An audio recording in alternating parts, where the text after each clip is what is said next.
শিক্ষার্থীবৃন্দ, আজকে আমি তোমাদের সাথে চর্যার সাহিত্যিক মূল্য নিয়ে আলোচনা করব। চর্যা গীতিগুলো মূলত বৌদ্ধ সহজিয়াদের সাধন পদ্ধতিমূলক গান। এর উদ্দেশ্য রূপকের মাধ্যমে সাধকদের গুরু ধর্মসাধনার কথা প্রচার করা। কোটি জনের মাঝে একজনের হৃদয়তা প্রবেশ করতে পারবে এমন বিশ্বাস ব্যক্ত করেছিলেন চর্যাপদের পদকর্তাগণ। এগুলো ছিল মূলত প্রচারধর্মী। কাব্যরস সৃষ্টির কোনো চেষ্টা এখানে থাকবে না, কিন্তু এই পদগুলোতে রূপকের ব্যবহার সার্থক হয়ে এগুলোকে কাব্যগৌরব দান করেছে। চর্যার সাহিত্যিক মূল্য পর্যালোচনা করতে গেলে দেখা যাবে পদকর্তাগণ যেখানেই লোকায়ত জীবনকে আশ্রয় করেছেন সেখানেই তা সাহিত্য গুণসম্পন্ন হয়ে উঠেছে। তৎকালীন জীবনের ছবি পদকর্তাগণের স্পর্শে সজীব হয়ে উঠেছে। একটি ছবি এইরকম: লোকালয়ের বাইরে একাকিনী ডম্বী কুড়ে ঘরে বাস করে।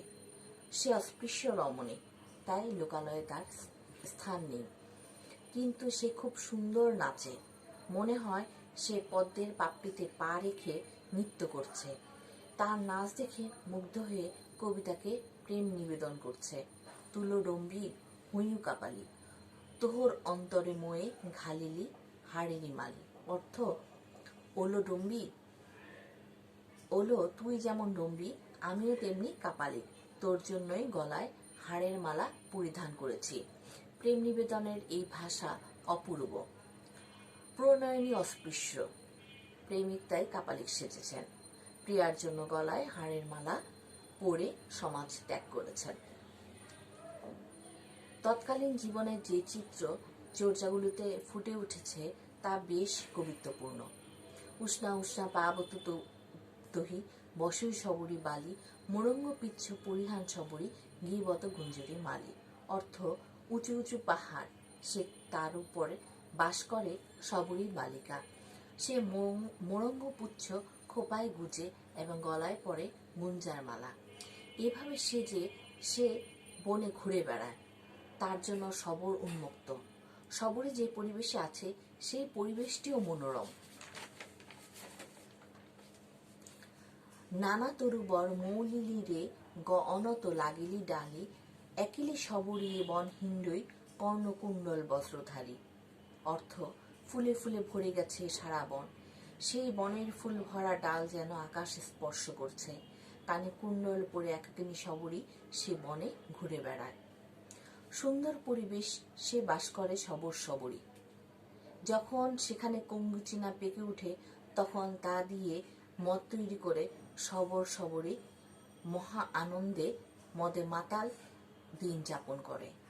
কবি লিখেছেন এরকম: কঙ্গুচিনা পাকেলারে সবরা সবরী মাতেলা, অনুদিন সবর কিম্পি নচে বই মহাসুখে ভেলা। এভাবে তৎকালীন জীবনের সুন্দর ছবি বেশ কবিত্বপূর্ণ ভাষায় চিত্ররূপ লাভ করেছে চর্যা গীতিগুলোতে। শ্বশুরা নিত গেল বহুরি যা গই, কানেট চড়ে নিল কা গই মা গই। শ্বশুর বৃদ্ধ, তার জেগে থাকার শক্তি নেই, তাই সে ঘুমিয়ে আছে। চোরের উপদ্রব, তাই বধূটি জেগে আছে। তবু চতুর চোর কানের চুরি করে নিয়ে গেছে। এমন অসহায় গৃহস্থ ঘরের চিত্র এটি। খুব চমৎকার একটি ছবি কাপালিকের। সংসার, আত্মীয় স্বজন, সমস্ত স্নেহ বন্ধন উপেক্ষা করে কানু কাপালিক হলেন। চর্যায় বলা হচ্ছে: মারি শাশু ননন্দ ঘরে শালি, মা ও মারি কান্ন ভই ও কপালি। বহু আশা নিয়ে মা যাকে মানুষ করেছিলেন, যুবক দেখে শাশুড়ি যাকে কন্যা দিয়েছিলেন, যার শ্যালিকা আছে, সেই ব্যক্তিটি যখন সংসার বিভাগী হয়ে গেলেন তখন সকলের বেদনাকে কবি রূপ দিলেন একটি শব্দে। সে যেন সকলকে মেরে রেখে চলে গেছে। এমন পরিমিত বোধ চর্যাগুলিতে পাওয়া যায়।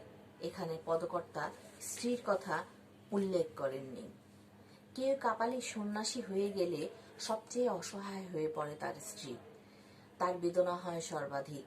তাই কবি তার কথা উজ্জ্বল রেখে পাঠকের কল্পনার উপরে ছেড়ে দিলেন, কিন্তু চারপাশে সকলের কথা বলে গেলেন। কাব্যের শিল্পকৌশল হিসাবে এটি অনবদ্য। চর্যার প্রকাশভঙ্গিতে যে পরিমিত বোধ তা আজকের পাঠকের কাছে অনেক বিস্ময়কর। পরিমিত প্রকাশভঙ্গি যে কোনো শিল্প সাহিত্যিকের পরম কাম্য। চর্যা গীতিকারদের সাফল্য কয়েকটি উদাহরণের সাহায্যে তুলে ধরা হলো। ভবনের গহন গম্ভীর বেগে বাহি, দুআন্তে চিখিল মাঝে ন থাকি, ধামার্থে চাটিল সাংকম গড়ই। ভবনদী গহন গম্ভীর বেগে প্রবাহিত হচ্ছে, তার দুপাশে কাদা, মাঝে অথই জল। এর উপর দিয়ে একটি সাঁকো তৈরি করে দিচ্ছেন চাটিল পাক। এর বর্ণনাতেও বাহুল্য নেই। অনুরূপভাবে একটি হরিণের ট্র্যাজেডি সংক্ষিপ্তভাবে দেখানো হয়েছে। হরিণ আপন মাংসের জন্যই জগতের সকলের শত্রু।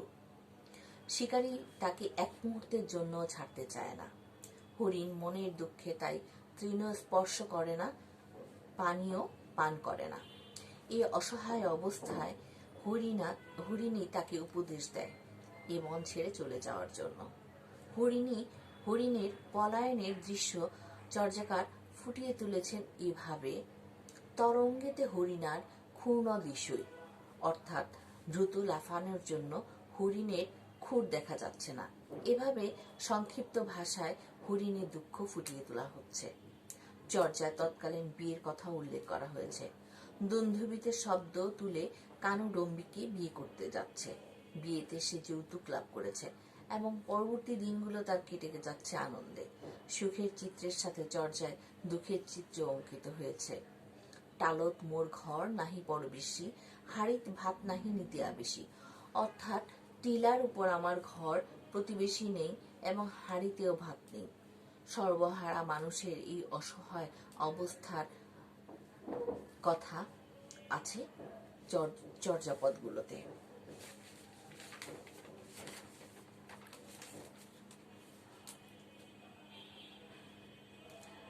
জীবনের বড় ট্র্যাজেডি এই যে জীবনকে আমরা এত ভালোবাসি সেই জীবনে একদিন স্বাভাবিক নিয়মে ছেড়ে যেতে হবে। কবি কণ্ঠে তাই ধ্বনিত হয়েছে যে আইলা তেতে গেলা, অর্থাৎ যারা যারা এসেছিল তারা কালের গর্ভে হারিয়ে গেছে। তাই কবি আবার বলছেন অবনা গবনে কান্ন বিমনা ভইলা, অর্থাৎ কান্ন বেদনা ভারাক্রান্ত হয়েছেন। সমস্ত চর্যাতেই বেদনার থেকে মুক্তির আকুতি প্রকাশ পেয়েছে। ডক্টর অরবিন্দ পোদ্দার লিখেছেন, চর্যাগীতির মধ্যে ইতস্তত যেসব খণ্ড ও পরিপূর্ণ চিত্র ছড়ানো রয়েছে তার আলোচনা করলে একটা গভীর শূন্যতা বোধ এবং দারিদ্র্যের চিত্রই ফুটে ওঠে। বাহ্যত জীবন বিনোদ মনে হলো চর্চা থেকে তারা সরে যেতে পারেননি। এই জন্য তারা কি করেছেন, উপমা রূপকের মাধ্যমে তার প্রমাণ দিয়েছেন। চর্যাপদের ভাষা তার ভাব সম্পদের মতন হয়ে উঠেছে ইন্দ্রিয়গ্রাহ্যভাবে লৌকিক। পরিচিত জীবনের অতি সাধারণ ভাষায় তারা কথা বলেছেন। শব্দ তারা আহরণ করেছেন সাধারণ মানুষের মুখ থেকেই। যে শব্দ তারা ভাব প্রকাশের উপযুক্ত বিবেচনা করেছেন, দ্বিধাহীনভাবে সে শব্দ তারা ব্যবহার করেছেন। কোনো শব্দই তাদের কাছে অশ্লীল বিবেচিত হয়নি। যেমন ডম্বি তো আগলি নাহি ছিনালি, অর্থাৎ ডম্বি তোর মতন ছিনালার নেই। এসব বাকবিন্যাস বর্তমানের কাছে যেমনই মনে হোক, তৎকালীন সাধারণের কাছে তা পরিত্যাজ্য বিবেচিত হয়নি। তাছাড়া নিম্নবর্ণের দুশ্চরিত্রা স্ত্রীলোক, ডম্বি, চণ্ডালী ইত্যাদি, মদ, অবৈধ প্রেম প্রভৃতি ভালো মন্দ নির্বিশেষে সর্বপ্রকার সাধারণ রূপক চর্যাপদে ব্যবহৃত হতে দেখা যায়। নদী, নৌকা, দাঁড়, সাঁকো, ঘাট, পাটনি, মুশিক, তুলা, সোনা, রূপা, কুঠার, থালা, বাসন, কার্পাস, ফুল, দাবা খেলা প্রভৃতি চারপাশে ছড়িয়ে থাকা উপকরণ চর্যাগীতিতে উপমা রূপকের উপাদান জুগিয়েছে। এগুলির মধ্য দিয়ে সেকালের বাস্তব জীবনের মুখোমুখি হই আমরা, আর কাব্য হিসাবে এখানেই তার সার্থকতা। অলঙ্কার শাস্ত্র অনুযায়ী নানা প্রকার অলঙ্কারের সন্ধান চর্যাগুলোতে মিলে। অনুপ্রাস, শ্লেষ প্রভৃতি শব্দালঙ্কার এবং উপমা রূপক, সমাসক্তি প্রভৃতি অর্থালঙ্কার চর্যাগীতিতে সার্থকভাবে ব্যবহৃত হয়েছে। এখানে চর্যাগীতির সার্থকতা। সকলকে ধন্যবাদ।